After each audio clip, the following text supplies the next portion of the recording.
On this episode, we talk about two specific graveyards and how they fit into Thai and Western sensibilities. So if you're curious about the difference between a Chinese and Protestant cemetery in Bangkok, you'll dig this episode of the Bangkok Podcast.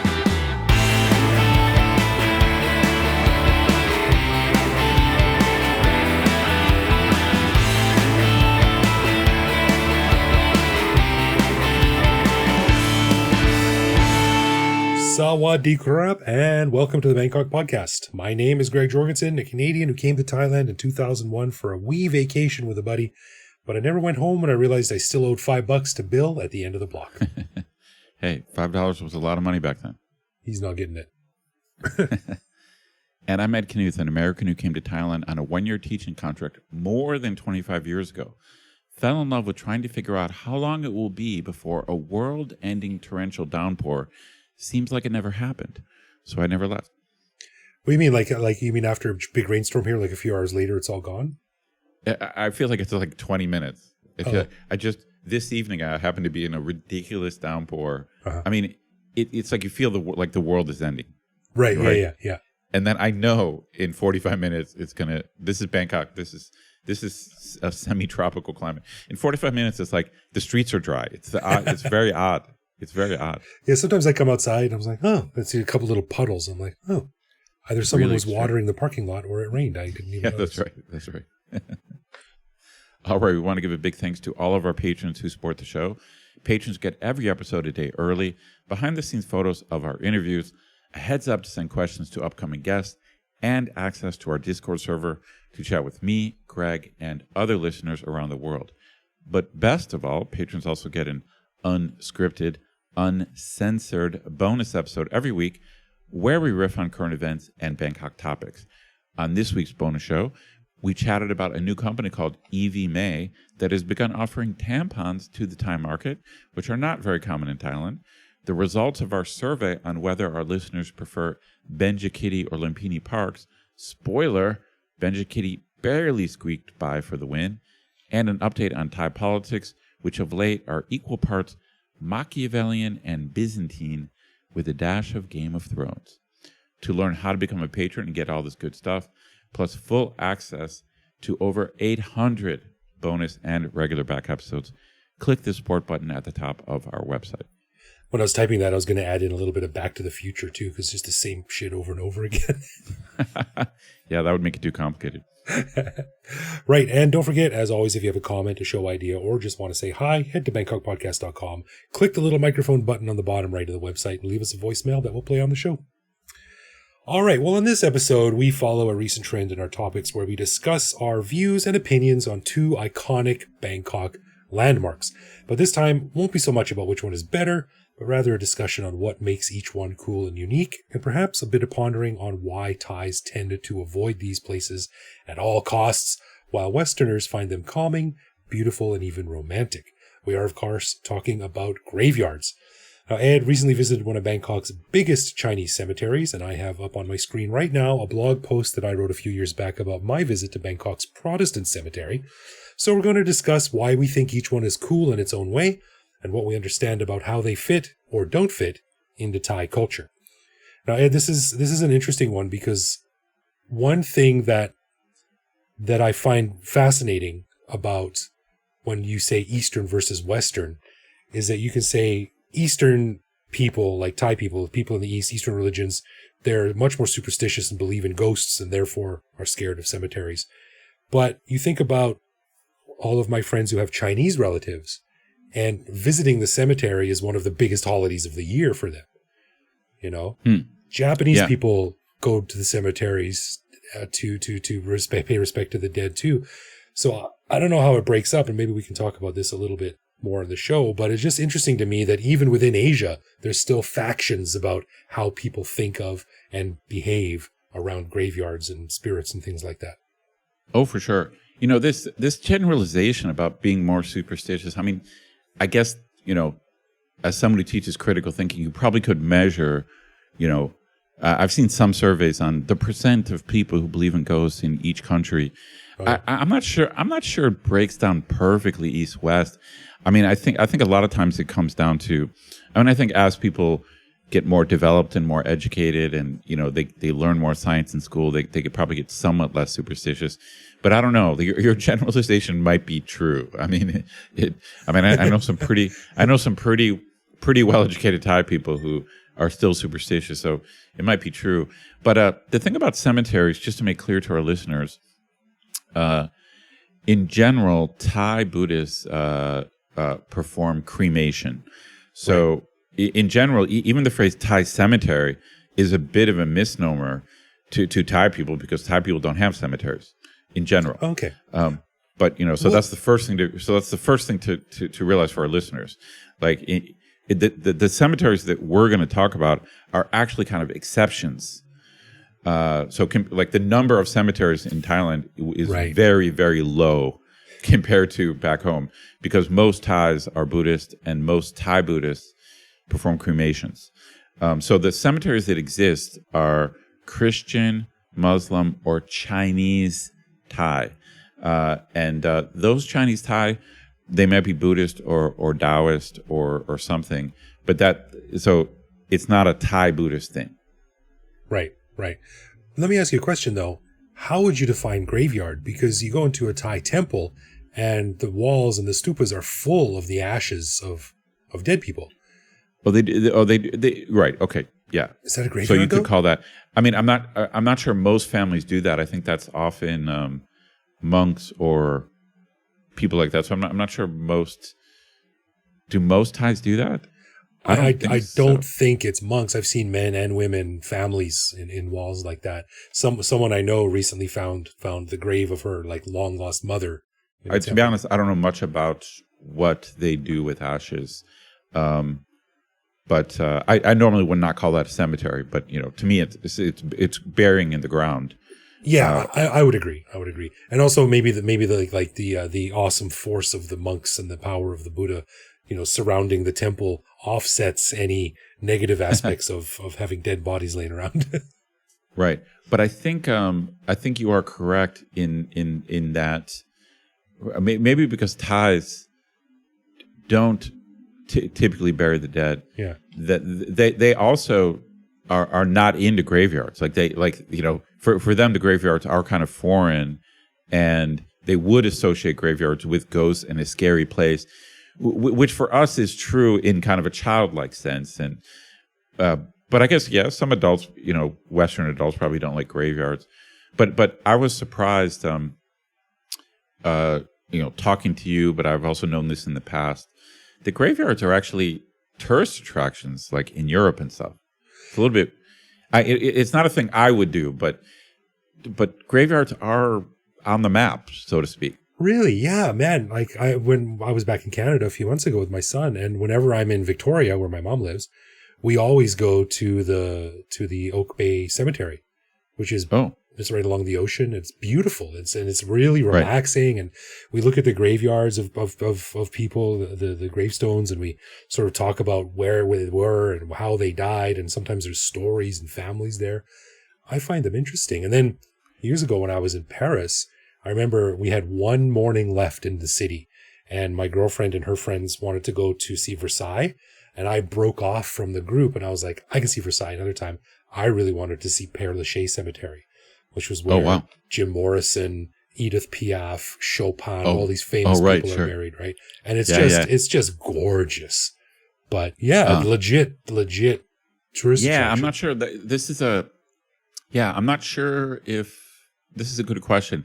I just have a feeling Thai people would not be that into that, but I could be wrong. Maybe outside of Thailand, they would have a more Western attitude, and maybe they would want to go see the grave of some famous person. It's quite possible. Sorry, I have to break in. Funny you said that, because while I was just quickly Googling around for this episode, I did find an article in the Orange County Register. And the headline says, Cemetery Culture Clash in Irvine. Asian neighbors say graves would create bad feng shui, hurt property values. And there you go. Yeah, so basically, I'll read it real quick. It says, in less than a decade, Runways where fighter jets once lofted Marines into the air could become acres of green grass dotted with white headstones marking the Southern California Veteran Cemetery. But for a group of Asian residents that live near Irvine's Great Park, the image is appalling. Any cemetery would violate a strong cultural taboo of living near the dead. Yeah, no, I think that's generally true. Now, now we're going to talk about two different cemeteries. You're going to talk about a Protestant one. I'm going to talk about a Chinese one. Do you want me to jump in first with my stuff? Yeah. I'm really interested to hear about yours because I've ridden my bike through the one that you visited, but I haven't walked around like you did. So I'd like to hear more about it. Yeah. So the cemetery I'm going to talk about, I just call it the Chinese Cemetery. It's on Sathorn Road, what would it be? I think I would be east of Sathorn. But the key here is the word for the Chinese minority, which most Thai people belong to. And I'm going to mispronounce it, but it's roughly pronounced like Teochiew. And so it's Teao. And then there's a couple of different ways to spell it, but Teao, like Chiew. Yeah, Teochiew or something like that. Yeah, something like that. Teochiew. Like I can't pronounce it properly. But if you actually Google Chinese Cemetery Bangkok or Sathorn, you're going to find it. Or try one of our spellings of Teochiew. And it is quite well known. Like I mentioned on the bonus show that I went there within my first couple of years in Bangkok. I can't remember exactly how we ended up there, but I just haven't been there in a long time. And it is a truly unique place. Like, so I think I would put it on my highly recommended list. Like, so I just was back there last month. I went there wandering around taking pictures with our buddy Phil, friend of the podcast. Shout out to Phil. Yeah, I had forgotten so much about it. And I honestly would say it's worth checking out. It is wild. It's freaky. And it's so a couple just general facts about it. It is an old cemetery. It's I think when I Googled it, I think it's like from 1899, so it's more than 100 years old. But in the 90s, they actually made it a public park. So it's a little bit of an odd place. It's a genuine old cemetery, but also a public park. Right. So it has a little bit of an odd vibe, where, there's people exercising and then you look over and it's like really spooky old gravestones, or not even like, because these are not Christian gravestones. I don't even know what you'd call them. They're almost like tombs. I don't even know what the right word is. You know how there's different types of ways to bury people? Yeah, like, no, it's got a very Sleepy Hollow vibe to it when I was there. It does. So listeners, I will post some pictures from there, but it's quite the place is quite photogenic in that it's got trails. It's got some very park-like stuff because it's a public park, but then it's got Chinese style, like, I don't know even what to call them, like gazebos, like big structure, big cool structures that I took some really wild pictures of with skyscrapers in the background. And then it's got kind of trails through essentially jungle, and then kind of in the jungle are graves, and it's genuinely spooky. I mean, I was there, at dusk, when the sun was setting, and it's spooky. It's like you're on this trail, and you look into the jungle, and you're like, holy shit, there's graves in there, and it's kind of in at least this part I'm talking about where the graves are, it's totally overgrown. So it's the opposite of a landscape cemetery. It's like picture a dense forest with graves inside. It's genuinely spooky. Yeah. And I posted a picture for my students. So it's a real picture, and then some of the graves, or I don't even know what to call them because they're not graves. I don't even know what to call them. They're almost like tombs near the surface. And some of them, it's very old, so some of them have holes in them. And really? So there's like gaps. There's gaps. So I used AI to create a very faint face No. Yes, I did, and I will give that to listeners. It's a genuinely spooky picture. Oh, like dude. I've created like a faint face, like, I'm scared. like peering out from one of the tombs. Oh man, But it's digital it's desecration. actually the park is pretty damn big, even though it's basically in the middle. It's not quite the middle of Sathorn. It's near the river, but it's like a crowded Thai neighborhood, and then you just bam, and then there's like this huge old park. It's an unusual place. It doesn't. How do I explain this? It doesn't fit any. It's not a normal public park. It's not a normal cemetery. It's an odd little gem that I just highly recommend. It's got excellent photography opportunities. You can actually exercise there if you want to, if that's like the reason you're going there. It's a great example of this Teochiew subculture, which we've mentioned before on the show, which really is a Thai. It's really a Chinese Thai ethnicity that is quite unique. You know, they. I think we talked about this before, but they see themselves as Teochiew, like not Chinese. You know, right? Yeah. You mentioned that in the show. Yeah. Yeah, they're like a local. You know, they've got their own identity, and this is their cemetery. So it's got this cultural. It's a real cultural specialty. I don't know what the right word is. It has real cultural value, I guess is the way I would put it. It's just it's hard to put into words because it's not. It is a cemetery, but it's just totally different from a Western cemetery. It's completely different. I find it really interesting that you were there years ago, because I've lived around this area for years and years and years, and I had no idea it was there until 5-6 years ago.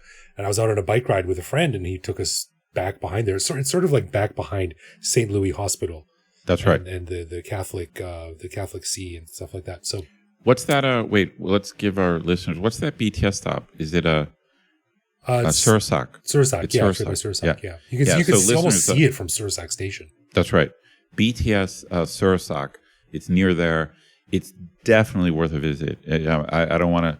I really. I'm not exaggerating. It's just weird and odd, and it's worth checking out. Yeah. Well, I don't think you should be making photos with pictures of faces and stuff, because that's creepy, man. But I'm going to post this photo. It is creepy. It's a creepy picture. But that is a really good place. And yeah, like I said, the only word I could think about when I rode through it was like, that was like Sleepy Hollow, because it is strangely beautiful, but also run down and forgotten. Yeah. Parts of it are like Sleepy Hollow, but other parts are a modern park. That's why it's so odd. Yeah, right. It's kind of odd that they built a public community space around a creepy old cemetery.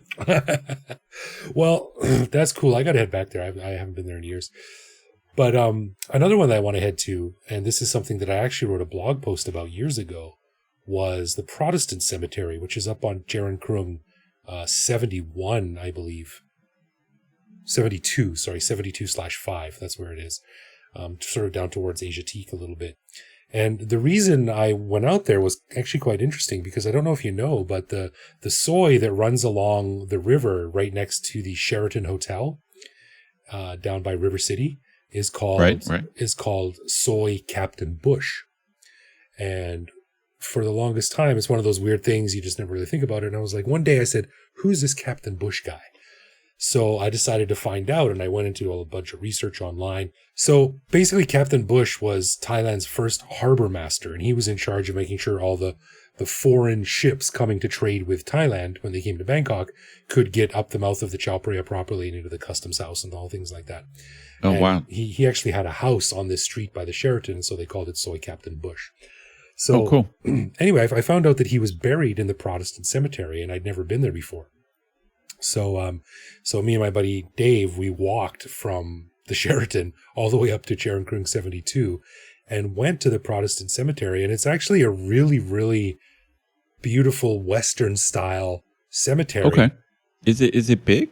No, it's not huge. It's probably 300, 400 meters at most from the road to the river. And it's between that.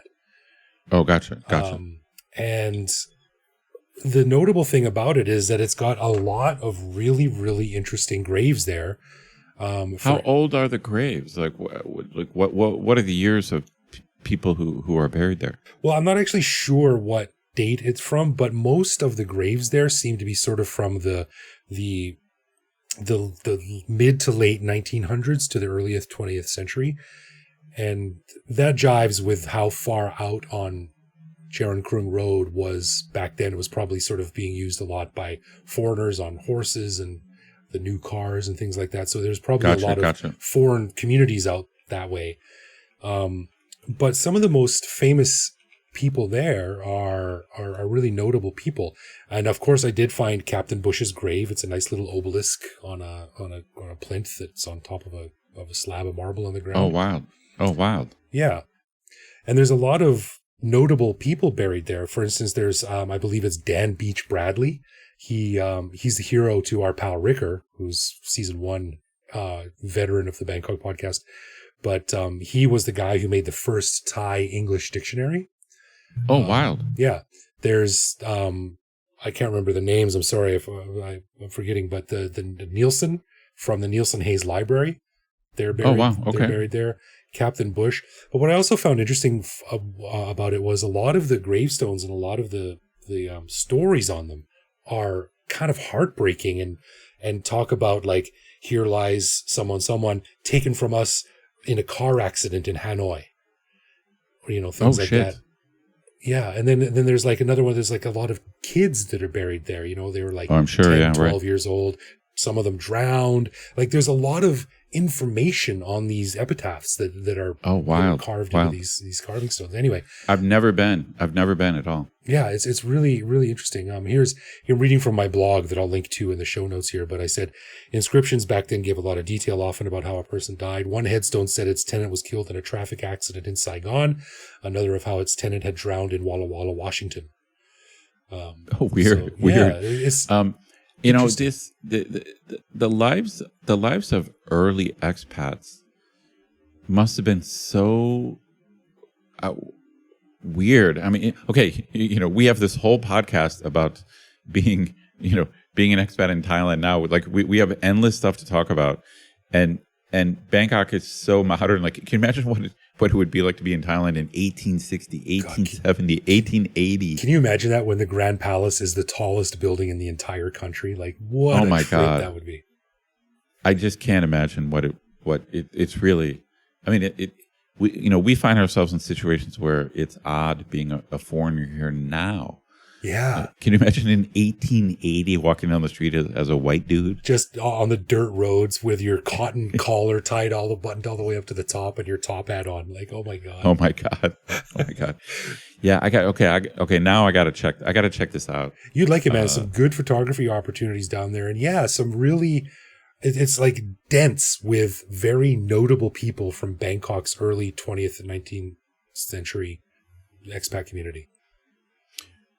Very cool, very cool. Yeah. Well, in a way, this kind of mirrors our parks episode because these are both just cool places to check out. I mean, it sounds like that the Chinese cemetery, the Teochiew Cemetery, it sounds like it's bigger and it's more of a true park. Yeah. Like your cemetery is a cemetery. Yeah, I think the Chinese one, the Teochiew one that you went to, like you said, it's a park.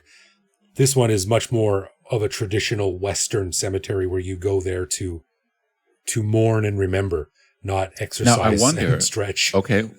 Well, to tie it back into what we were talking about before, I wonder in the Protestant cemetery if you see mostly foreigners in there, because like I said before, for Thais who don't bury their dead, they might think it's creepy. So I wonder if there's a lot of Thai people that go there. Yeah, I don't know. That's interesting. I did note in my blog post, which I'll link to in the notes, that I said that there was a giant condo building going up right next to it. So I guess enough people don't really care about it, or maybe they're just not high enough. Well, I guess the Teochiew Cemetery proves that Thai people will go to a cemetery if you have like aerobics classes at 6 p.m. That's right. I do have Just a question. turn on some loud music. If you turn on some loud music and have an aerobics instructor. Hey man, 2 birds with 1 stone, scares away the ghosts and he can dance. There you go. I do have a question for you though, and just to wrap it up here, and you might be able to answer this because you know more about these things than I do, but if Thais believe in reincarnation, why are there still ghosts wandering around? Is it just because some people don't get reincarnated in Buddhism? I mean, technically, there's a difference between reincarnation and rebirth, but I think that's one issue. But I think the ghost thing, I think it really comes from pre-Buddhist, like animist stuff. Like if you read Buddhist philosophy. There is stuff about spirits, but it's not. I don't know. I think most of the superstition is animist. You know, it's pre. I think Buddhism came to Thailand about 2,000 years ago, but there obviously was a religion here before that. So Thai Buddhism is famously filled with earlier like Thai culture. You know, we've mentioned before, you know, spirit houses and stuff like that. Right. That's not really a Buddhist thing. So I'm guessing it's a good question. This is actually I never really thought about this before. I just kind of assumed that the ghost stuff was animist, but I wonder what Prop Pandit would say. I guess I don't know, but I'm going to guess that ghosts are not really a Buddhist thing. I'm going to guess, but I know that sounds crazy. Sounds crazy. That's surprising to hear. I would have thought they would be a Buddhist thing, but maybe not. I don't know.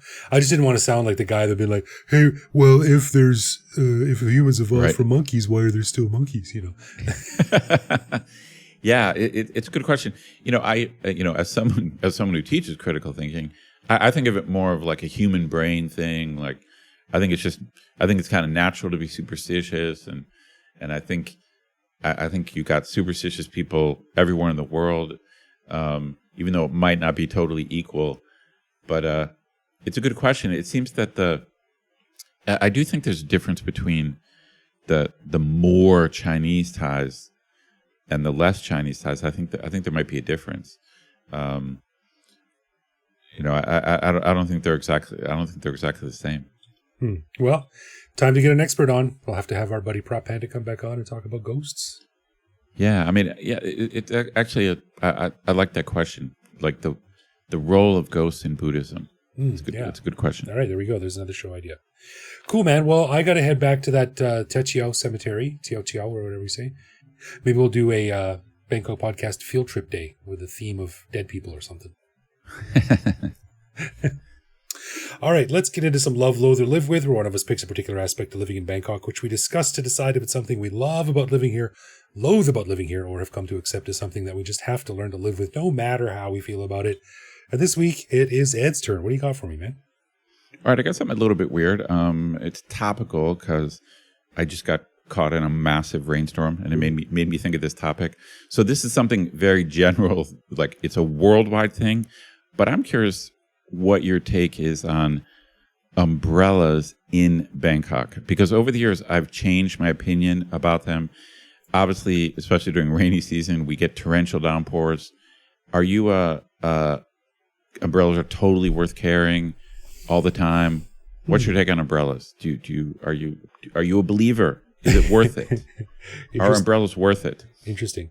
Are you an umbrellist? No. I like that. You know, I hardly, unless it's like raining quite heavily and I have to leave, I almost never take an umbrella out with me.